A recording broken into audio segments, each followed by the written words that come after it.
Hi, I'm Morgan. And I'm Jake, and you're listening to Neverland Navigation Radio, the podcast where we decide what we're most thankful for from the year, and then what we are most wishful for next year. Absolutely. Our Christmas wish list, if you will. Yeah, it's kind of the holiday edition. I know we already had what we're excited for Christmas edition come out, but I could do a bunch of Christmas episodes. Yeah, it just so happens that we're filming this on Thanksgiving. Yeah.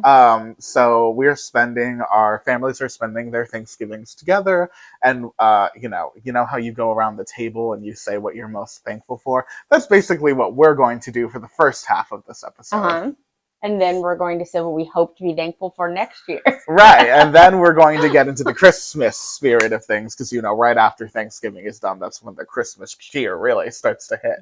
Yeah, so, for most people. My Christmas cheer started weeks ago. Oh, my house has been decked out for a hot minute. Don't come at me, it's fine. A lot of people are very anti but not Christmas our too people, early. Because we're on the Disney holiday schedule, and our kind of people listen to this podcast or watch this podcast, they're probably on the same schedule. You're probably right. I think we're in good hands with our listenership here. But yeah, we're going to get into the holiday spirit and break out our wish lists. And I mean, we're not going to really be talking about Christmas. It's just we're calling it our Christmas wish list. Yeah, it's just kind of shoehorned in there. So this is what we want Santa Mickey to bring us next year. Yeah, so you get Santa Jack, Santa Mickey, whoever. They can all bring Disney good news. But that's how we're going to start with what we're the good news that we've received from Disney World this past year. Right. And we've picked 3 things each that we have been most thankful for Walt Disney World wise from this past year. And I'm really excited to hear what's on your list, because I think we're going to have some overlap. I do too. Yeah. Except for my number 3 is a tie. Oh, should we get right into it? If you're ready. I've got some eggnog coffee here that Morgan's husband Michael prepared for us. Thanks, Michael. And it's delicious. It is so good. It's like eggnog caramel espresso. We're spoiled around here. Yeah. We really are. But yeah, if you hear any noise in the background, we apologize, but it really is Thanksgiving here. So our family is downstairs doing the last of the preparations for dinner that Morgan cooked and my fiance Tyler cooked. They kind of tag team Christmas together, which is so cute. Thanksgiving. Oh my gosh, I said Christmas. You said that earlier. Every time I get around Morgan, I get into the Christmas zone. Yeah, and I've got Christmas stuff everywhere in my house. Right. So yeah, it does feel like Christmas. Pardon me. You're good. Tyler and Morgan did Thanksgiving together this year, which I'm so excited for because they're both great cooks. So we both love to cook. Yes. So, if you hear any noise, that's what that is. If you hear any timers. Right, if you hear the timers going off, it's just the turkey, making sure we're not burning it. It's good. It's good. Yeah.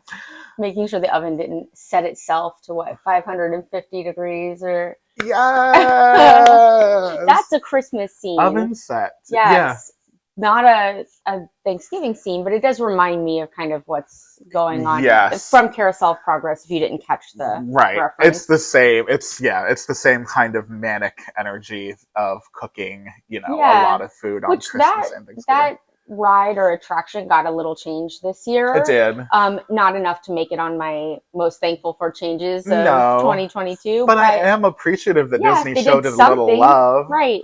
I hope because I'm always worried they're going to take it away. Me too. Because there's never a line for it. I hope the carousel stays forever, but I also hope it gets updated really soon. Yeah, the last scene, which is supposed to be futuristic, is more of a throwback. Still, I mean, they can change whatever sweaters and hair they want. They did. Did they change hair? I just noticed the clothing. They changed the dad's hair color in the last scene, which is funny. Which is funny because that took it from 1990 to... Right, and they changed all the fashion. Yeah. But anyway, they ended up giving that last scene a little TLC, but I think no matter what you do to it, unless you're like starting that over and really updating the technologies and the script in it, then I don't think, I think it's always going to be a little dated and a little rinky-dink. Yeah, that's true. So hoping for that. But anyway, do you want to start on the things that are our most thankful for? Well, I am my number 3 is a tie. So do you want to do your number 3 and then Sure. I'll see if it's one of mine? I can absolutely do that. My number 3, and this might be shocking for Morgan, that I'm thankful for, is Cosmic Rewind. Oh. Guardians of the Galaxy Cosmic Rewind. Oh, wow. This was, what is this on your list? Do you want to tell me? Yeah, it's number 2. Number 2, wow. And really, I think it should be number 1. Wow, yeah. I'm going to change it. It's number 1. I figured it would be pretty high on your list. Do you want to talk about it then? Yeah, let's talk about it. Since it's your number 1. Yeah. Sorry to take that so early. Oops. Oh, no, that's okay. That's okay. We will talk about everything that we are, yeah, grateful for, and that's just a big one. This is definitely one that'll start us off with a bang, though, because Cosmic Rewind is probably, was it the only e-ticket attraction that opened this year? Yes. I would say, for sure. It might be the only attraction that opened this year. Did Remy open this year or last I looked year? that up because that would have been on my list. Yeah. So I was like, was that this year? No, it was the end. It was like in the fall of last year. So this is our newest, shiniest thing. Yes. So technically, Ratatouille is right over a year old. Right. Sure. Oh wow. Which I do love Ratatouille. I like Ratatouille too, but it's not nearly as high on my list of things I'm grateful for as Guardians, because this ride I was very I'll be honest, I was pretty indifferent to in the beginning because I wasn't very into Marvel. I'm not a super big Marvel person, which I know is not the majority of the Disney population. And it's not how I felt, because my child, my husband are like the biggest Marvel fans ever. So I've watched all the Marvel movies, all of them, and I like them. I'm not like as I'm not as super of a fan as they are, because they are like obsessed and know everything and read the comics and have the encyclopedia and collect the stuff, and you know what I mean. We're more casual fans. Yeah. But Guardians of the Galaxy is like my favorite of all of the Marvel movies because of the humor. Same. And the music. The music and the humor to me make it such a more enjoyable viewing experience. That's just a personal preference, Yes. But we share that together. It's hard for me to understand how somebody would not appreciate those things, but I guess I teach them. Yeah, and I also think maybe humor is just something that's pretty subjective. Some people might not enjoy the brand of humor that they use in the Guardians movies as much or something, but whatever those people don't like about it, I don't feel the same. I feel like I love I'm touching my microphone, sorry. I feel like the retro soundtrack and the kind of witty, snappy humor that goes into it makes it a lot more fun. Sure, even if Guardians isn't your cup of tea, the ride experience itself is unlike anything that we've ever experienced. Yeah, just the technology of the type of ride, the ride vehicle, and the track, I feel like really put it in a class on its own. It's really impossible to explain. My family was asking what kind of ride it is, and I explain it to the best of my ability, but it's really not something you can. Yeah, I mean, if you're unfamiliar with the technology of the ride, this isn't much of a spoiler, but it says a little bit of something about the mechanics of the ride. It is essentially an omni-mover vehicle, which are the vehicles like the ones on Spaceship Earth and Haunted Mansion, where they're the constant motion, conveyor belt style ride that also rotate in the direction that Disney wants you to see. I'm so glad you said rotate, because people always say spin. It doesn't spin. It doesn't spin, and that is so misleading. That is misleading. It's not like those Wild Mouse roller coasters. Yes, it's not like that at fairs all. Where they kind of like spin on their axis while you're. It's like Primeval Whirl at Animal Kingdom. Like Rest that in peace. At all. Rest in peace. They got hit by an asteroid, those dinosaurs. I didn't love that ride, did you? No, I have good memories of that ride because my friend Tori and I, who we have to talk about every single episode now. We do that. Yes. Hi, Tori. Hi, Tori. On Super Bowl Sunday one year, it was pouring rain, so there was nobody in the park, so we rode Primeval Whirl in the rain. I'm a little surprised it was open in the rain. Like 5 times, there was no lightning. Like 5 times in a row, and we were soaking wet, and we were screaming, singing, and laughing. When you would feel like you're going to fall off the edge, like that's kind of part of the technology of that ride, and I hated that. Yeah, fun for teenagers who are like running amok, but like as a passive, now in my old age, in my like when I go to Disney, I would never, just for the back pain alone of that ride, I would never want to do it. But it's gone now, so it doesn't matter. But anyway, it's not that kind of spinning experience on Guardians. It is a purposeful and well calculated rotation, in order for you to perceive the show scene in the angle, in the way that they intend you to, just like on those classic Omnimover rides. Like, you know, the Haunted Mansion, it shows you what you need. Yeah, exactly. You never do a 360 like on a very smooth, glidey roller coaster track is the vibe. I don't think you ever do a 360 in one motion. It's not whipping you around either. It's like as you're banking on something, it'll gently rotate you to avoid nausea, basically, is the idea. To make you feel weightless. Yeah, and to provide that really cool sensation of floating that works so well on that ride. I think that Disney actually used the word spinning at first.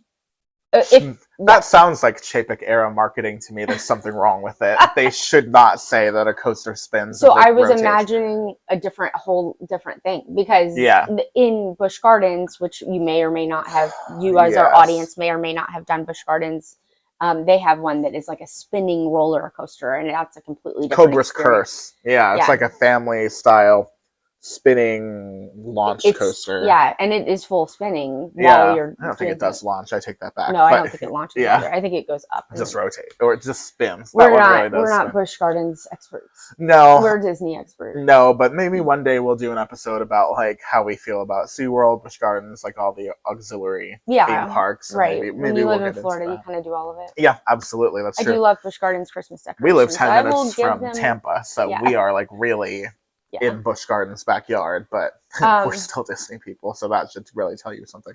But Guardians does not have the over-the-shoulder it's safety, what's it called, harness or whatever? Yeah. Which I think really is telling when you're trying to explain what kind of roller coaster it is. Like, that helps people understand. Right. You're not going upside down. You're not rock and roller coastering. All they want you to have is a lap bar, so that tells you something. Right. But it's the best experience I've ever had in a ride.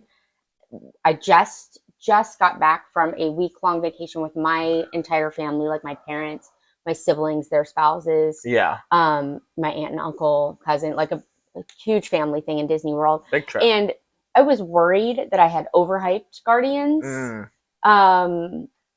They listen to the podcast, so they've heard me talk about it on literally every episode. Right. And luckily for me, they all loved it seemingly just as much as I did. Like that is great. They were okay starting in Epcot every day just to make sure we could get on that virtual queue. Yeah. Excited about what it takes a little commitment to ride Guardians right now, but it is so worth it. Because we feel that the virtual queue is going to go away at some point soon. But it didn't for their trip, which I was super grateful for. Right, absolutely. So we're trying to ride it as much as we can while it's still easily accessible. After that, it's going to be like Rise of the Resistance, where you either wait in a 2-hour, 3-hour line, or you pay the money for an individual lightning Some of our favorite things, Frozen Ever After, Rise of the Resistance, some of our favorite attractions around the park we hardly ever partake in because we are not. I did Frozen with my family and got wet, and I completely forgot that you have the possibility of getting really wet on that. And now I'm like, okay. Yeah, it really does. I hate that. We went on Pirates recently, and I got like totally soaked, and I hadn't gotten like significantly wet on that ride in a really long time. And it's not the drop that does it; it's the cannonball splashes. Yes. So I got unexpectedly. Let me tell you about the worst thing you could be in a theme park, and that is unexpectedly wet. Okay, if I'm going to be wet in the theme park, it's going to take some careful planning. Right. It's got to be the right temperature. You have to have the right things planned next. The wind has to be blowing east. I have to be in the direct Florida sunlight, drying off at all times, in my separate shoes, separate socks, separate. Like, you have to be ready for war. Right. I'm not hopping on Splash Mountain, Bethany. I need to get myself together. Yeah, I get a lot of people are like, oh, it's Florida, you'll dry off right away. But if the water soaks through like your underwear, your socks, no. It's not a right away thing. You can say that if you want. That's an uncomfortable situation. John, but my squishy steps are making me want to leave the park. Yeah. So like I have to be, I know what's best for me. And what's best for me is I need to be over prepared Yes. to get onto a water ride. Yeah. So all you Pirates of the Caribbean, Frozen Ever After type attractions out there that are making me wet and not even necessarily warning me. Well, you say you may get wet, whatever, but like I want a big. Did Frozen say that? I think it does. I missed it. On the sign though. Not see We what I want is a Frozen. big marquee that Yes. says be ye prepared, you may get wet. That's bring what another set of underwear. Right. Bring some socks. You're gonna get wet on this one. I need just that. An uncomfortable situation. Yeah, especially we rope dropped Frozen, and I was not thrilled. And it's pretty cold for Florida right now. I was not thrilled. So you were frozen. Yes, that wet, that early in the I morning. also said you will be frozen. But yes, the e-ticket attractions you were talking about. Right now, it's you pay for an individual lightning lane or you wait hours. Right.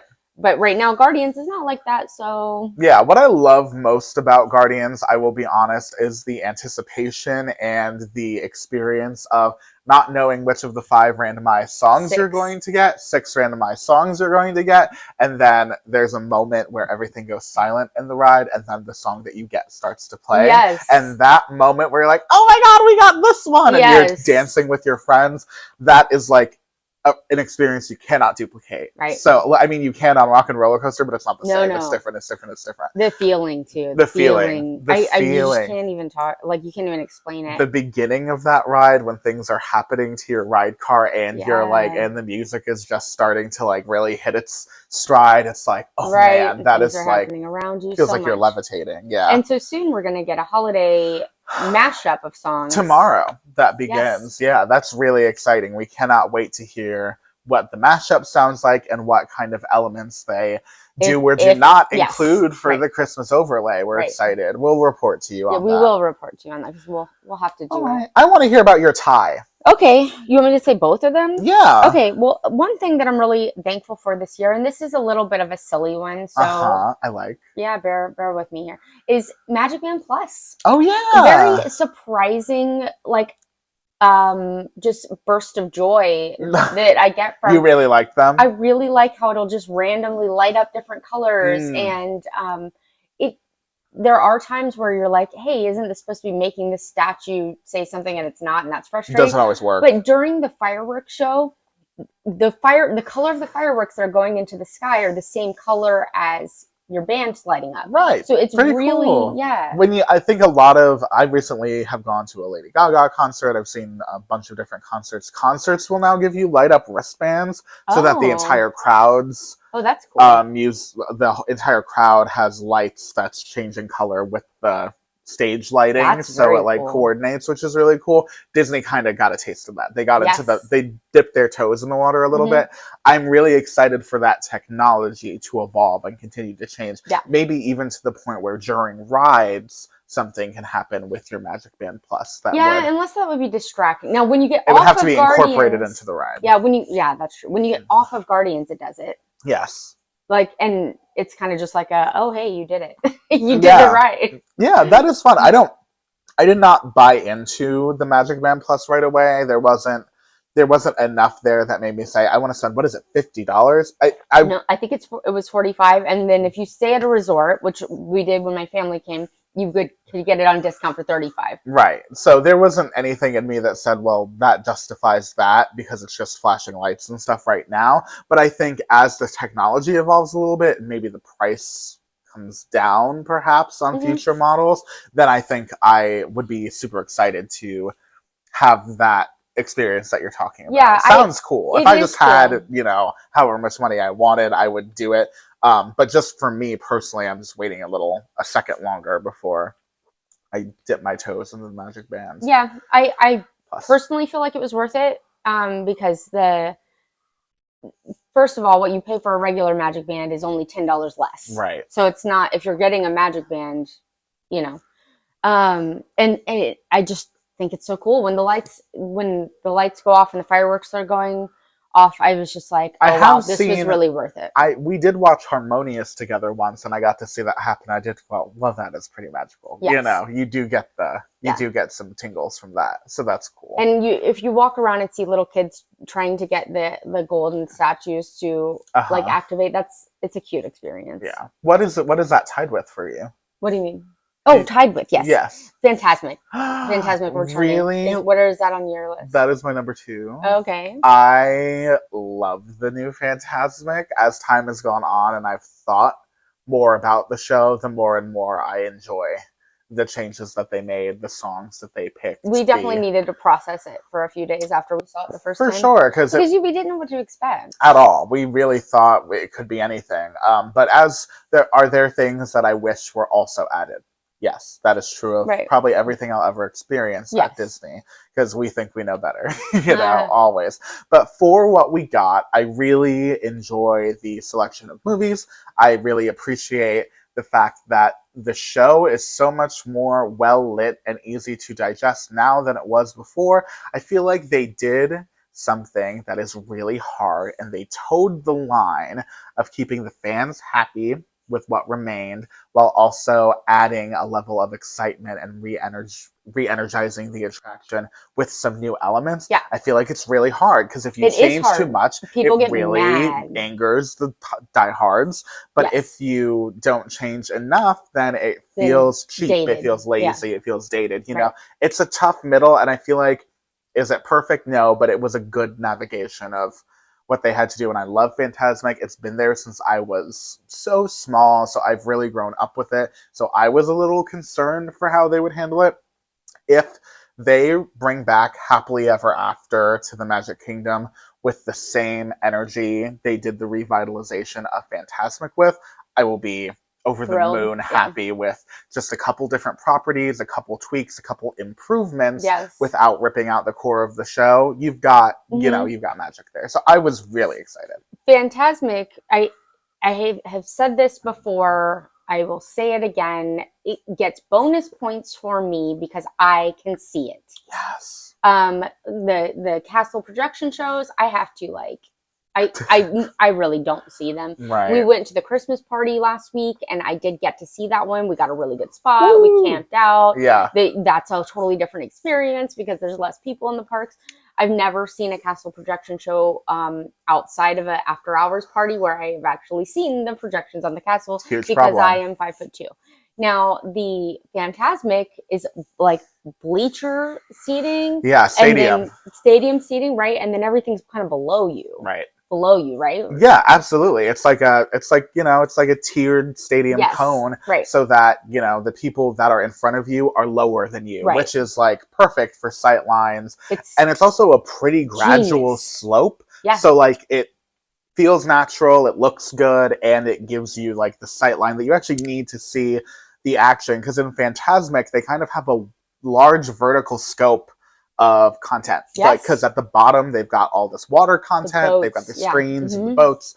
Then in the mid tier they've got this like ground stage, and they've got acrobatics that are happening in the middle, and then in the sky you've got pyrotechnics, you've got Mickey Mouse sometimes, like you've got a whole climbing. For something that has such a dynamic range of levels, it's really impressive how they got the stadium seating. Yes. I don't think there's really a bad seat in there. No. And from high up, from close. For me, even if it's not the best show in Disney World, it gets so many bonus points for me and makes like the top of my nighttime spectacular list because of my ability to actually see everything they want you to see. Yeah, we love that a little extra as locals who are also looking for convenience in things, but really it benefits every person going into the park. Also nice to be able to sit down. Who on their vacation wants to fight tooth and nail to see the fireworks show? Or spend hours camped. Or not, and then be frustrated that you can't see it. Right. Nobody wants any of those things. And we have really kind of camped out for a spot before, and I still haven't been able to see it. Doesn't always pay off. Yeah, it doesn't always work out. Because guess what? 5 minutes before the show, anyway, they're going to say, everyone take one big step forward, and it's going to ruin your life. Because everyone is going to be opportunistic and take the moment to slide in front of somebody else. They're going to weasel their stroller in. They're going to put their child on your arms, right on their shoulders, right in front of you. That is the moment where all of that planning goes out the window, and you get what you get, and you might be upset because you could and that end up can't really happen with the bleacher system they have. No, you know what I mean? It can't unless you've got like I didn't see anybody putting a child on their shoulders because it's a bleacher situation. You don't even the children can see. They can see. You don't they even don't have to do that. Right? Brilliant. Good job, Brilliant. Disney. I We're know. thankful. We're so grateful. Yeah. Thank So you. I'm glad that came back. I wish it had more technological advancements, Me too. but I'm glad it came back because I like it. I like it as a show. If I'm going to see something at night, that's probably what it's going to be because I don't have to roll the dice on whether it's going to be a good experience or not. It almost definitely will be. You have the assurance of some payoff there, which is so helpful. Okay. So Number 2. did you do your I did my number 3, which was Cosmic Rewind. Okay, so and that was my number 2. Right. Okay. So you should go again. Well, your number 1 is the same as my number 2. So and that's it. That's what's left, right? Oh yeah, right. Because your number 1 was Cosmic Rewind. Yes, but really, again, that these two things are kind of like a tie. I just think if you ask me again in 6 months, it's going to be Cosmic Rewind because I love that every day, and I don't really know what's going to happen with this other thing that we just heard about. Well, we should stop dancing around it. Yeah. So our number 1 thing that we are most thankful for this year, obviously, is news we got just a couple days ago that Bob Iger is coming back. And Bob's back, baby. The good one. Bob Iger is back. The better one, I should say. Bob Iger is coming back and replacing Bob Chapek. Right. We were not giant fans of Chapek.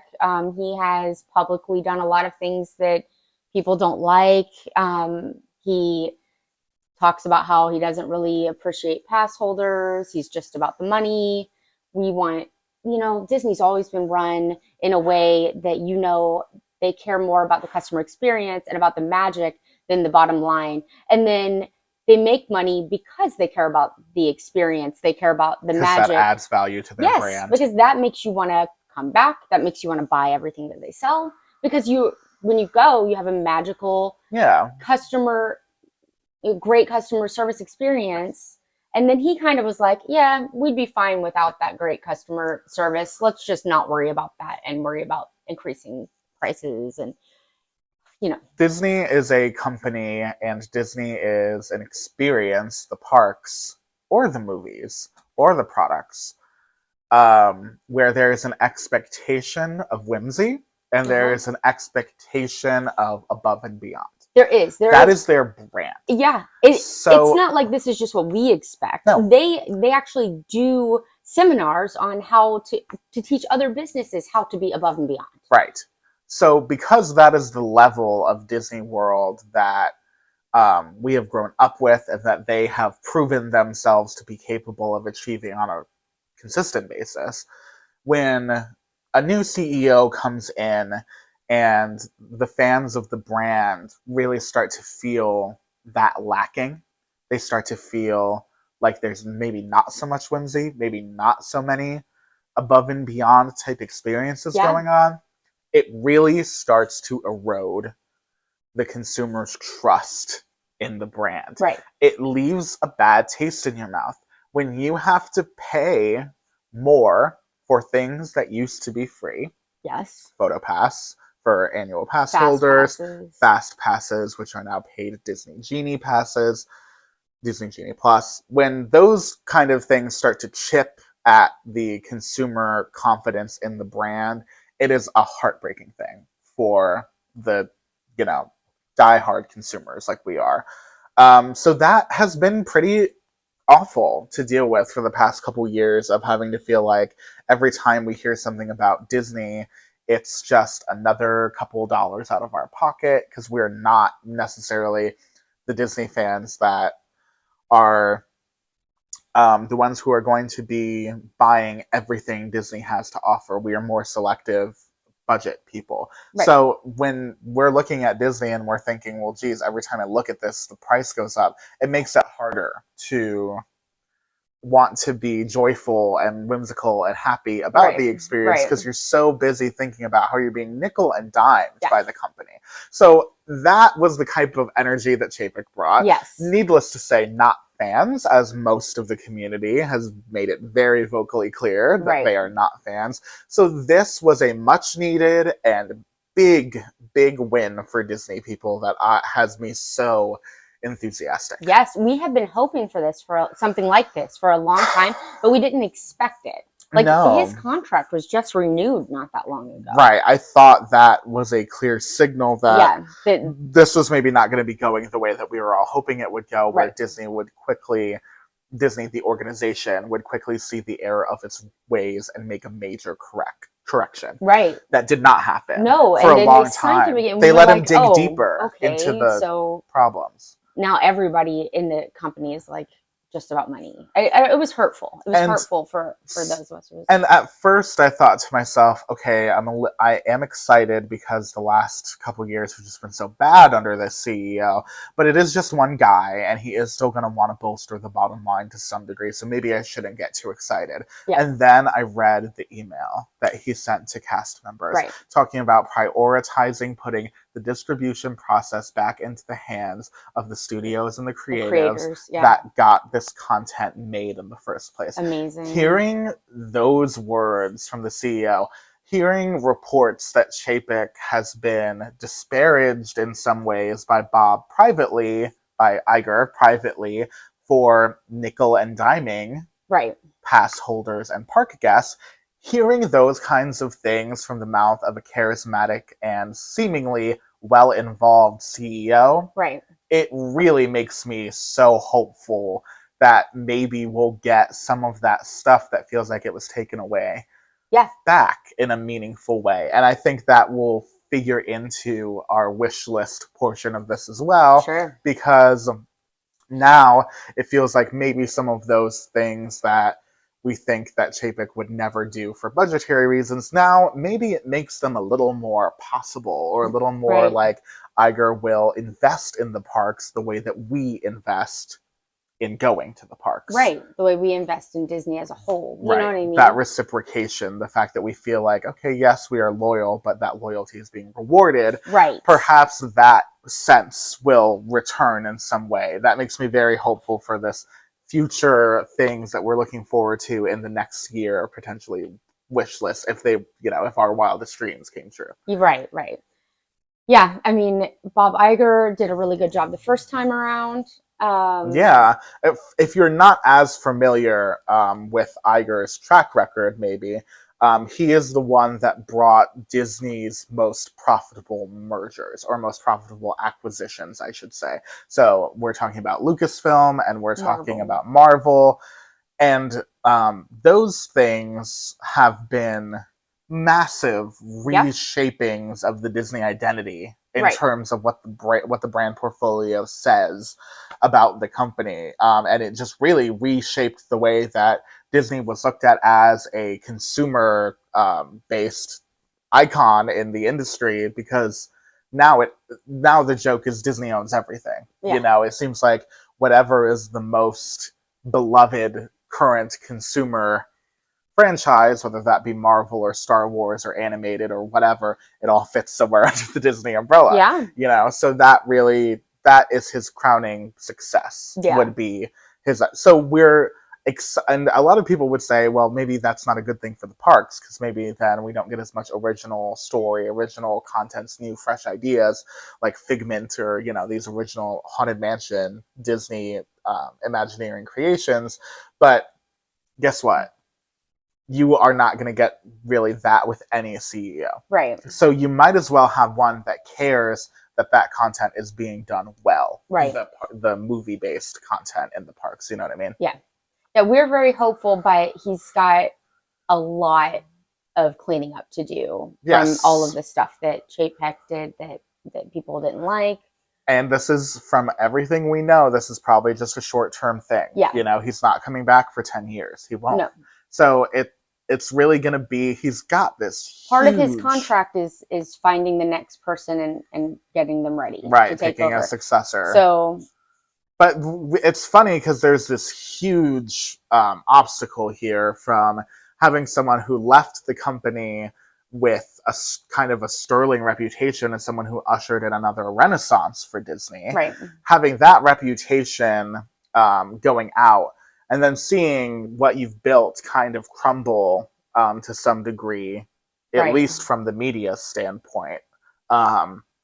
I'm sure it must have been really hard, but then to be given the task to accept the task of taking that and turning it into something that will not only leave your legacy intact, but also potentially be the flourish that immortalizes you of turning this disaster around in just a couple years. It's a lot of pressure. I'm worried we're asking too much. It's a big Disney level stakes kind of thing. It feels like one of their movies where, there's this huge obstacle in front and, we'll see how it gets done. But from what we've seen so far, we're at least confident that it's going in a positive direction. Mm-hmm. And if that's all I can have right now, I'll take it. Yes. It really can't be worse than it was. Absolutely. So that's what we're most excited for. But so do you want to talk about the next portion of this video? Yeah. I am feeling some Christmas cheer coming on. Are you? Yeah, absolutely. Let's talk about things we're hopeful for next year. I'm so excited. I don't really have an order. Do you? No. I mean, I put an order, but it's not. Yeah. I am hopeful that, to start off with, that some of the stuff in the parks that, here's a thing that's happened recently, more recently than it used to happen. Something will break down and it just stays broken down. Right. Or it kind of gets covered up or whatever. I am hopeful that some of this stuff can get fixed. Yeah, I think. But I don't think, unless you went on this without me recently, that you've been on like the Little Mermaid ride recently. But I went last week, and that first animatronic, totally broken. But it's still going, you know what I mean? Like, I don't know how long that's been going. We've had this issue in the Nemo. I get why they're not fixing Splash Mountain right now, so I will leave that one alone. But it just seems like there's a lot of stuff that... There's a term for this. Bad show. A bad show. Bad show. Okay. That in like Disney Entertainment, the guides that they give to Imagineers and to employees, talking about whether or not it is a quality experience for the guest. If something is broken, if something is dirty, if something is overcrowded, it's bad show. Right. It makes it harmful to the guest, to their perception of the company. Chapek has been the king of bad show. Yeah. It's like he doesn't care. I don't want to put money to that. I feel like in the past several years, things have just been eroding. You know what I'm talking about? I'm talking about, do you remember when Alien Swirling Saucers opened? And I know this was right as Chapek was kind of taking reins of things. When Alien Swirling Saucers opened, the next week, the paint in the queue was like completely destroyed and unfixed forever. Mickey and Minnie's Runaway Railway, the queue of that attraction had an entire wall that was like totally scratched up by guests that Disney just let kind of rot there for like weeks. But beyond that, there was no pre-show when we went to that last week. Right.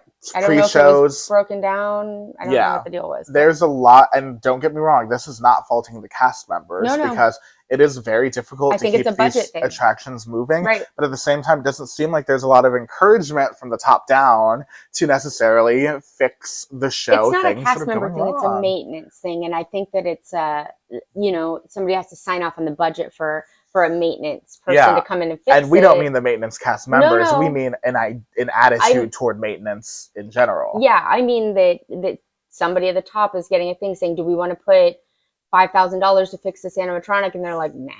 Not People this are month. Still going. Why we need to lose a couple million more on Disney Plus this month? No, thank you. Well, and I understand, don't get me wrong before you comment, or, I understand that the Disney ecosystem of the company is kind of broken up so that it's not Disney Plus gets some extra funding, so there's less in the parks. They're all their own kind of ecosystem that runs on itself. I understand that, but when we're hearing some reports that maybe some things about that were in question, that's all I'll say. Allegedly, that there were some things that were questionable. It makes you think, well, maybe there are some undercover reasons that these parks are not getting the love that they've gotten historically that we just don't even know about yet. Okay, to slightly elaborate, just so it's not confusing, there was some question as to whether money was essentially being taken from another area of Disney to be put towards something else, Right. like Disney Plus. Yes, so, and that is alleged, and that is, it is an accusation, and it is what it is, but it does, hearing things like that, makes you wonder. The power of media does, in the back of your mind, make you wonder, is this why things have kind of felt like they've been unattended and let the quality slip on them for so long? Is because of budget misappropriation? Yeah. Who knows? Right, we don't know. We don't work Just there. a question, but certainly concerning. Yes. Okay, and what's your next thing? I keep erasing my list. I am most, don't do it. My most, one of the things that I'm really excited for, if it were to be announced now that Iger is back, and this is really, this is like pie in the sky. Yeah, we don't know we don't really know what he can do. This is not real. Yeah. This is fake news. Don't tweet. Okay. I would love to hear an announcement of a revitalized Epcot transformation. Yeah. Epcot's transformation has been cut so unbelievably hard that it almost doesn't even resemble what it was announced to be. I feel, and this is not like an actual number. This is me making up a number, but it feels like they did maybe 20% of the stuff that was promised. You guys don't come here for real information, right? Like, you don't want statistics. You don't want the actual number, right? You don't want that, right? They said Guardians was coming, and that did come. Yeah. Right? They said Moana's coming. Moana Splash, it's not Splash, Water Experience. Right. That I wonder if it's going to be a splash pad. The Journey of Water. Yes, that is actually coming. Yes. But isn't that basically it? The Mary Poppins thing is gone. The Spaceship Earth revival is gone. Communicore Hall. We got, and it's so funny because you're so right. We're like, the festival center is gone. The Wonders of Life revitalization is gone. Yeah, promised. I feel like only a couple of them are actually coming to fruition. And one of them was Harmonious, and they're replacing it already. So it's kind of like, yes, we knocked the entire middle of this park down, but guess what? We're just going to put up something. Also, that's taking so long. If I would love to add to my wish list for construction to go faster. I don't know how that's possible. I don't know what's going on. I don't know if this is a staffing shortage or if it's a budget thing or what. I just want some pixie dust to make it like move a little faster. Move on that, because it's so ugly. Yeah. Like behind Spaceship Earth, it is a construction zone, and it has been for years and years and years. Yeah. It's bad. And I know some might say, oh, but Guardians was part of the revitalization. Yeah, I did say that two things made it.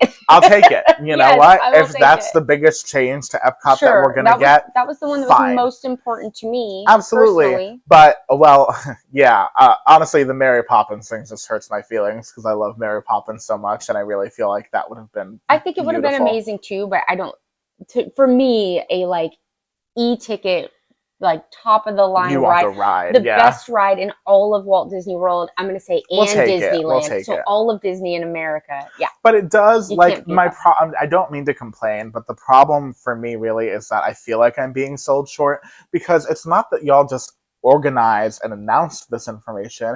You put a preview center in Epcot for years. I wish they wouldn't have done that. To get everybody hyped on this new stuff that's coming. The transformation of Spaceship Earth, Mary Poppins, Harmonious.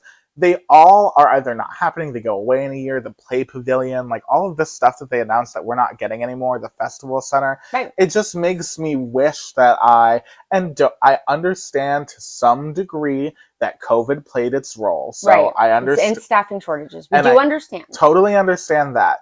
But at the same time, I also feel like if you are charging such an exorbitant amount for ticket price increases, annual pass holder price increases, Disney Genie Plus, parking at resorts and paying money. Individual lightning lanes. The increased food and beverage costs, the removal of the Disney dining plan. If you are getting all of this extra revenue from us, it would be nice to see some of that follow through, put back into the Epcot revitalization, so we don't feel like they kind of just misled us into thinking that this was going to be a wonderful, magnificent thing, and it turns out it's just a little bit of cleaning up some of the old, dated aesthetics of the future World Center. Yes. Okay, I hate to put you on the spot, so if you don't know, or it's not even announced yet, let me know, but do you know what all now is specifically coming to that area? Yes. It's behind the walls. There is something called Communicore Hall, which is coming, which is basically going to be a small version of like a festival center. Okay, that's what that I will thought. be like a DJ booth and probably a merch stand and maybe like a small stage or something. Okay. That Communicore Hall is coming. I know. I hope it's better than it sounds. Not excited, but that's just me.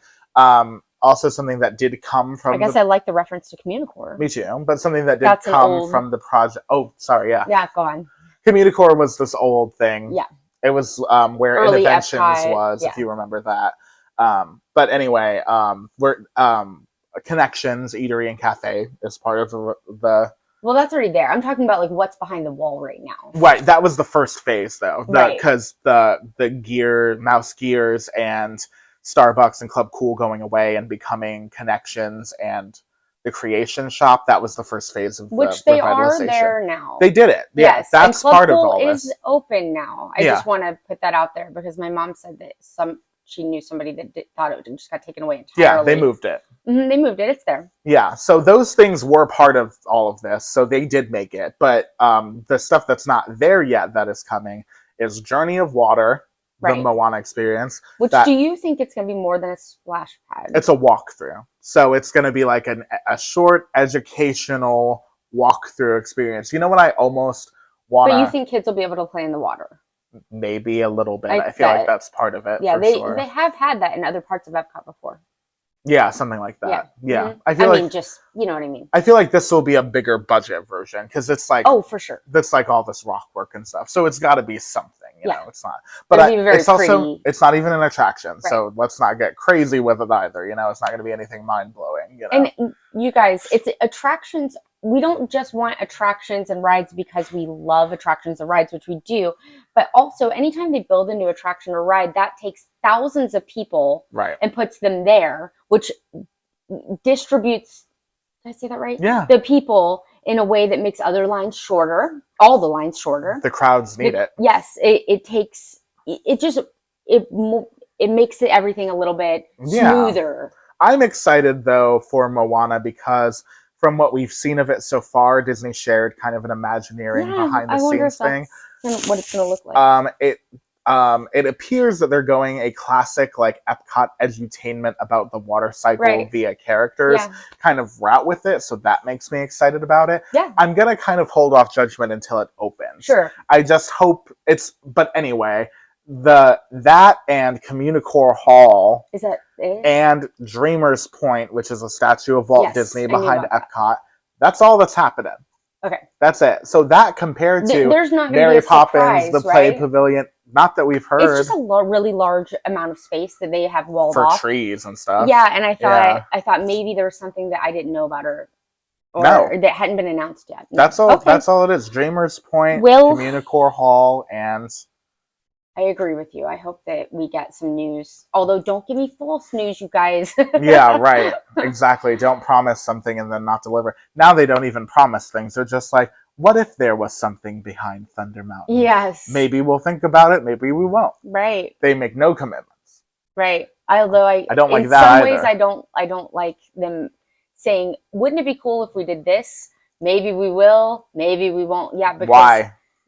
Don't get my hopes up. Don't focus group me. Yeah. In the middle of this D23. Yes. That's weird. They did that during D23 in case you guys missed our D23 episode. Right. But anyway. Yeah.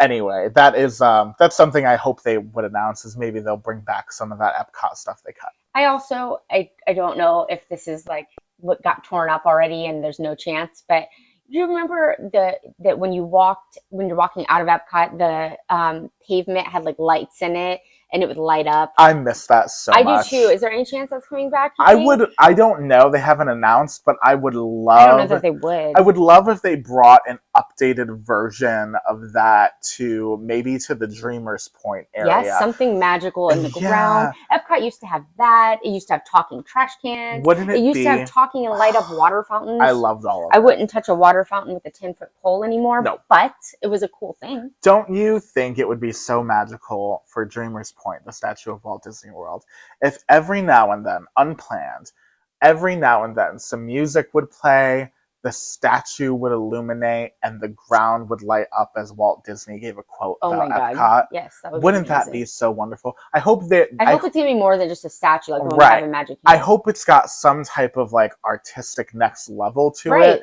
This is the future community of tomorrow. Right, make it something groundbreaking. I would love to see that level of inspiration be put into. I would love that too. The project, as opposed to just a statue on some stairs. If it is just a statue on some stairs, they're really hyping up just a statue. You know what I mean? They've been talking about it for months, like it's a big deal. Yeah, I hope it's nice. I hope it's better. Yeah, you're right. That's such a good point. What's up next for you? What do you wish for? I wish the parks would be open later.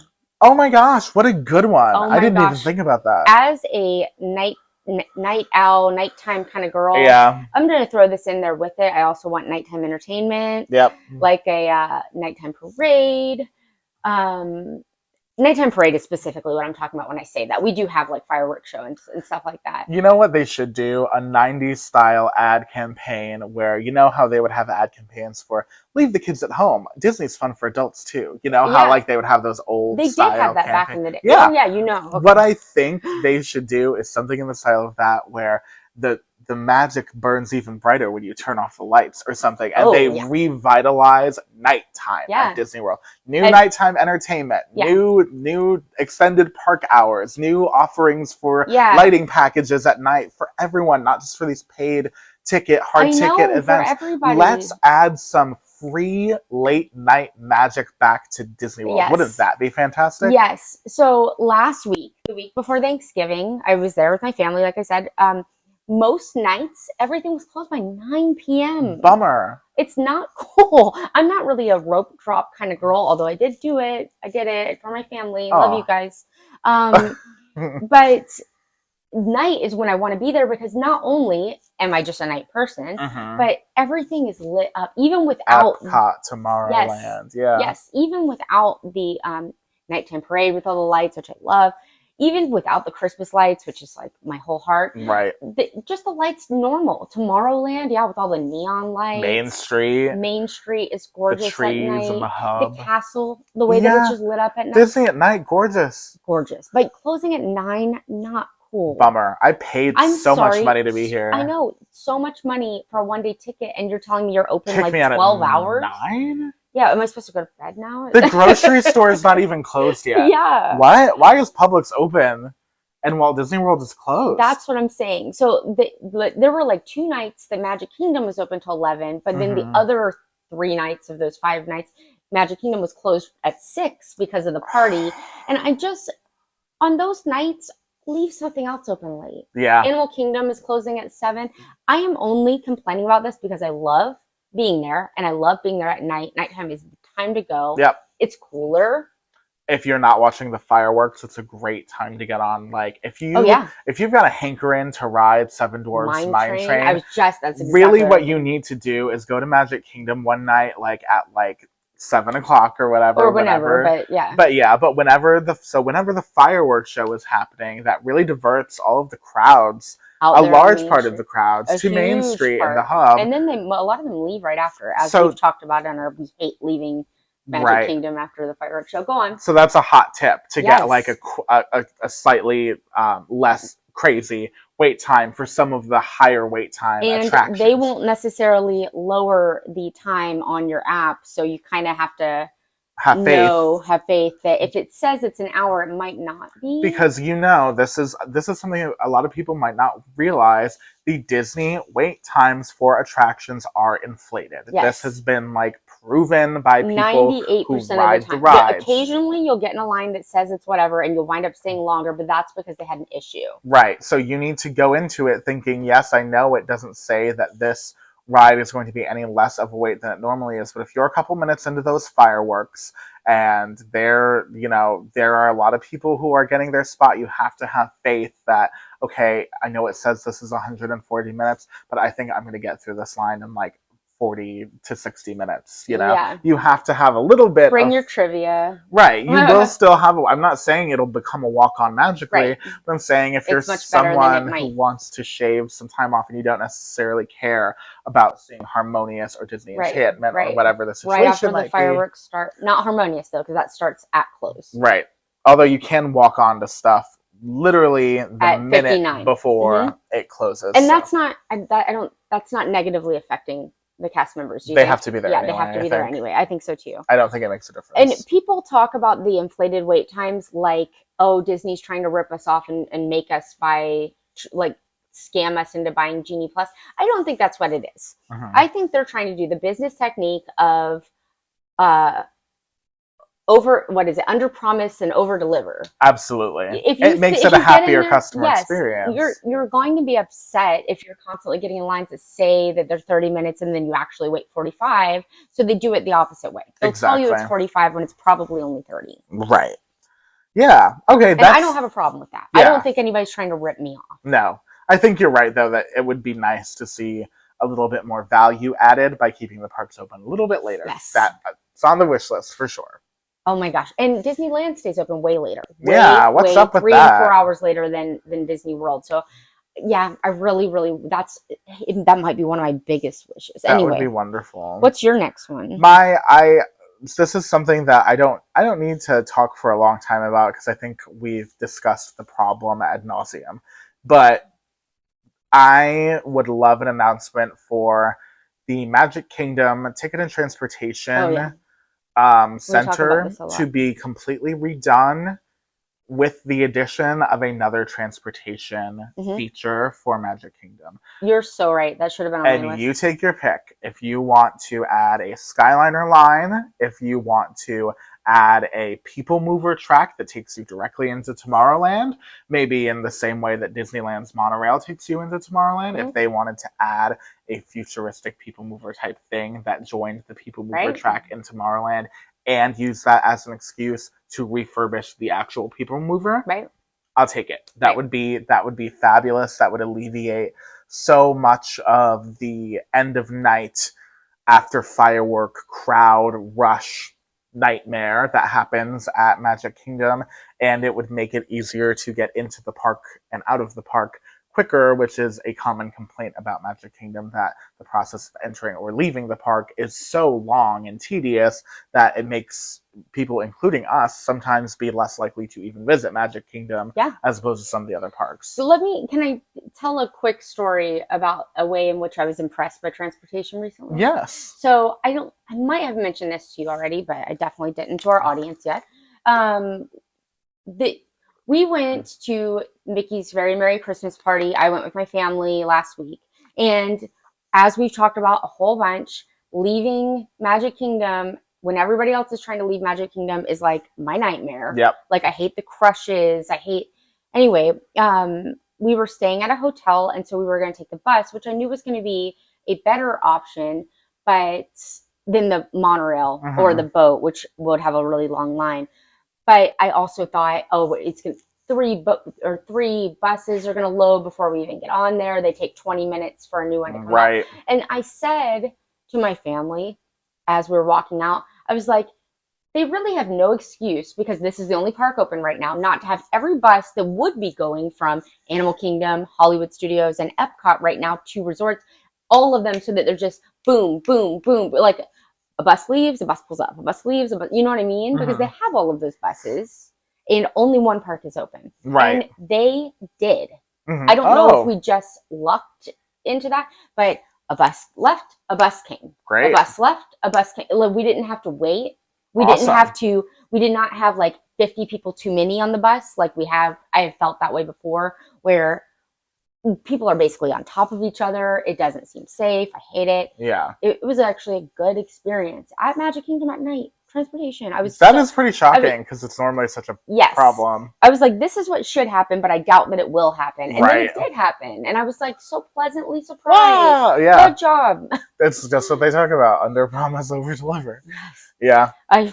We got so used to the bad leaving Magic Kingdom at night that I was prepared for the worst. That's on my wish list for sure. Anyway, yes. Yeah. Yeah, it's better another transportation to Magic Kingdom for sure. All right. Both of having all 4 trams would be great too. Oh, I really don't get I don't see there being a really good excuse for only having 2 trams going. The trams are for sure an honorable mention. Yeah. Yeah. Do you have anything else? I've got one more. Go ahead. Okay, my last one that I would love to see, top of my wish list, is the return of FastPass. Free FastPass?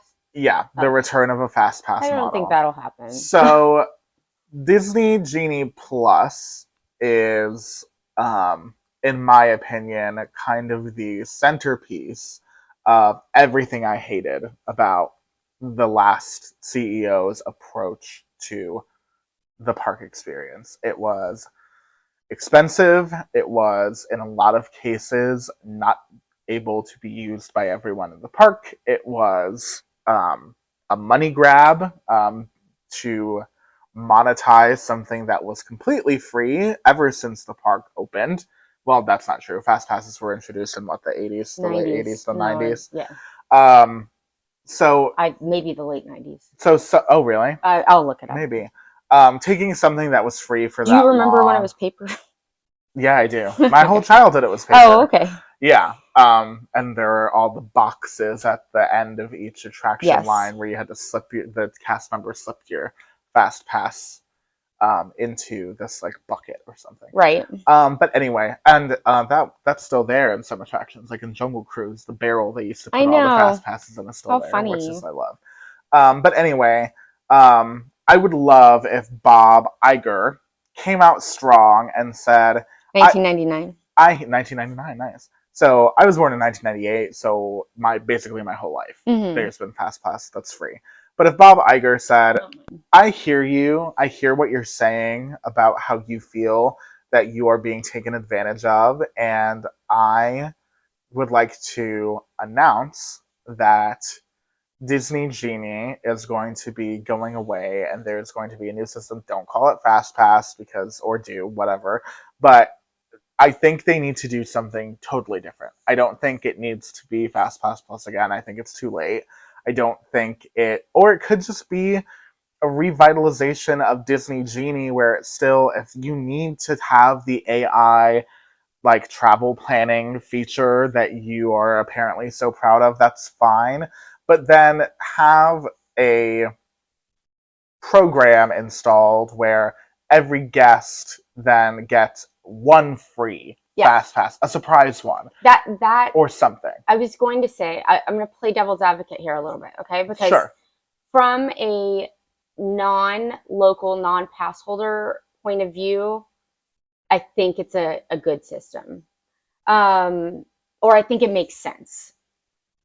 From a local and a pass holder point of view, it's terrible. There's no way we're paying $15 to $20 per person per day every time we go, because we go every week. But if you're going 5 days out of the whole year, it's not that bad, and you really, really are walking onto rides.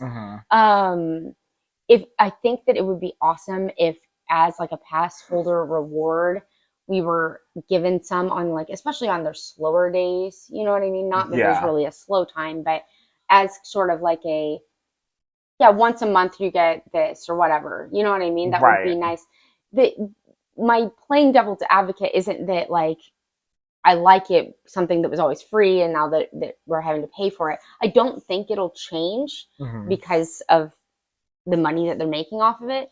But also Universal charges $79.99 for theirs. So Disney charging $15, and they have been for like ever, right? So Disney charging $15 doesn't feel so terrible. Does that make sense? I can understand that perspective. I just mean from a, when we went to Disneyland, I utilized Genie Plus when my family was here for them. I mean, for us too, we went everywhere with them. And then I utilized it when we went to Disneyland. And if I didn't have it, we wouldn't have gone on, you know what I mean? We wouldn't have gone on half the stuff we did. Yeah. That was also true of Max Pass and of Fast Pass Plus. Well, Max Pass cost, right? Yeah, Max Pass was a cost, but it wasn't as much. Well, I think it was like $10 a day or something. And it was also, I can see the perspective of someone saying Universal charges this, so $15 isn't even that bad. But there's a couple of things about that I take issue with, just perspective-wise. And the first is that Express is not nearly as popular as Fast Pass Plus was because it was geared toward people who were willing to spend in amount of money equal sometimes to the cost of a ticket for kind of a more VIP type of experience. Oh, okay. That marketing to me was very different from FastPass, which was introduced as a program that made it easier for you to have a successful park day, to address the guest complaint that I love the parks, but they're very crowded, so I'm having a hard time experiencing the Disney magic. Right. They said, that's important to us. Right. What can we do? You're right. What can we do to help you? Yeah. That changed perspective-wise from, oh, you're not having good times in the park, what can we do to charge you? Right. What can we do to have that be a problem that we created that we can solve by asking you for more money? Right. I definitely wish it would go back. I just don't think it will. It won't. But I'm saying this is a wish list. So that's what I was wishing for, for it to go back. Another thing that might actually be more feasible that would be great is having a few more virtual queue options. Yeah, the virtual queues kind of work the same way as not the same way, but it did the same thing as FastPass. You know what I mean? It made it so you're not standing in line physically, right? But you're. That's why we love the Guardians virtual queues so much, because it ensures that you're not waiting. You know. Do you feel like if they had a few more virtual queue options, which I think the virtual queue is, do you think it's more utilized by locals and pass holders that understand it, or do you think everybody does it? I think to some extent everybody does it. I wouldn't be surprised if percentage-wise it was utilized consistently more by like the people who are kind of more in the know, which are usually the locals, as opposed to like the first-time visitors or foreign travelers or anything like that. So I would, I would love for virtual queue to be a secondary option to Genie Plus. You know what I mean? Like if you don't want to deal with the virtual queue situation of getting up and signing up or whatever, then you could choose to pay $15. If you want to charge for Disney Plus, I would just please include it in the ticket price, because it's not the same as Express. I do mean Genie Plus. It's not the same as Universal Express. Is that what you mean? Yeah, it's not. It's not. I mean, like in actual application, yes, it is. It's literally almost exactly the same process, but it's a different mutation of the concept of FastPass, because to take something that was free and turn it into something paid inherently is going to be perceived differently by the guests than something that has always costed money and was marketed as an auxiliary add-on luxury kind of. When they announced that they were taking away FastPass and then would return later with a paid, I really thought that might be the end for us being pass holders. And I've learned to deal with it. I don't buy Genie Plus. I could go on into like the complaint that so many people have that Disney World is no longer accessible to the average American family, and the way that price gouging for the experience has folded into that and has kind of corroded an idea that Disney was a place for families to go have fun together. Now it is a place for families who can afford it to stress about their finances while they're pretending to have a magical time. That is the story of a lot of people and a very common complaint. And I also hear the people who say it is a luxury experience. So if you want to make it part of your life, then you have to be willing to pay for the cost of it. Disney is not a right. Disney is something that is kind of like a privilege. Totally get that, but that is not what the company set out for originally. So if you're a Disney purist and you're making that argument, then I honestly think that you should maybe look at some of the things that Walt said about having this be where the American family goes to experience a day where the kids can be entertained, but the adults can also be having fun. That those notions are kind of out the window now, and now they're catering much more toward the luxury spender. Yeah. Yeah. I think Disney Genie Plus is a big part of that now, to be honest, because they're taking a free experience and making it a paid experience, and they're kind of saying, well, if you're not going to spend all of the money, get out. Right. Not very magical. Yeah, I have a lot more problem with individual Lightning Lane being so so expensive, but that's a whole. I mean, that too. The $15 doesn't bother me nearly as much as $20 for one ride. One ride. It's not affordable anymore. That's crazy to me. One ride, but at least with Genie Plus, I feel like you get 6 or more. Yeah. It's different. Those things are different. Yeah.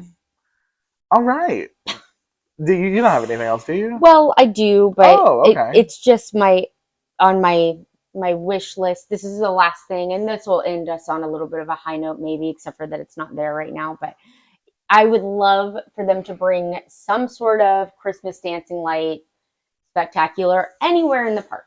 That would be great. That would be on my wish list.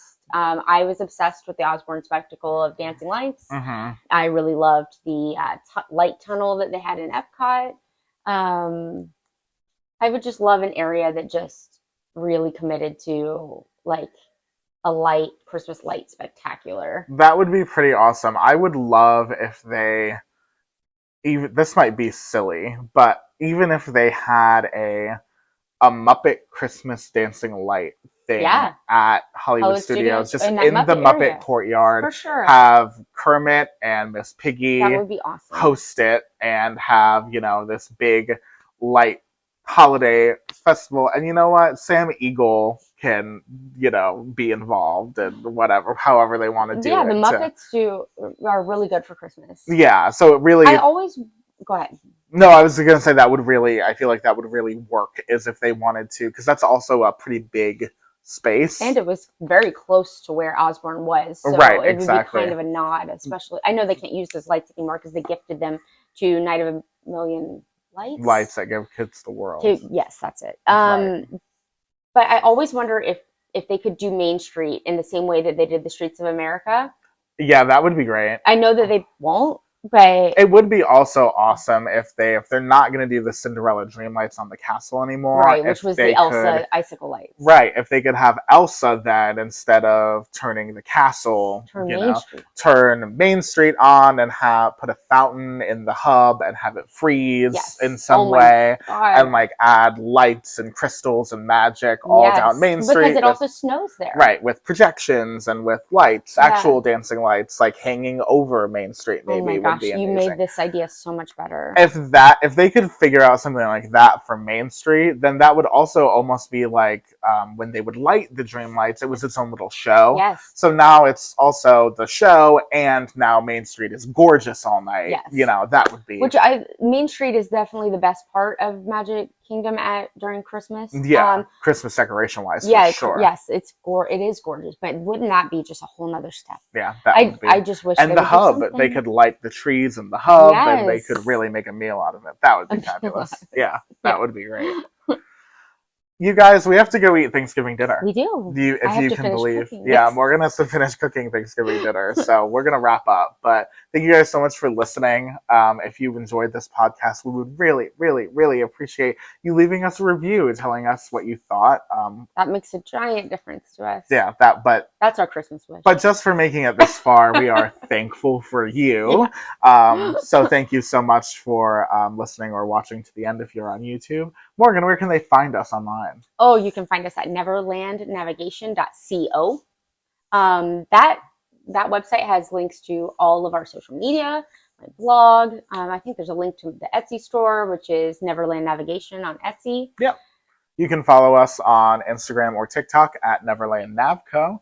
And other than that, you can see us on YouTube. Yeah. We have a blog. If you're not already seeing us. Neverland Navigation Co. vlog is kind of that's our channel for where we do reviews of park experiences and kind of the in-park content. Yes. That's where we go to experience the parks. This is where you come to hear us talk about the parks. Right.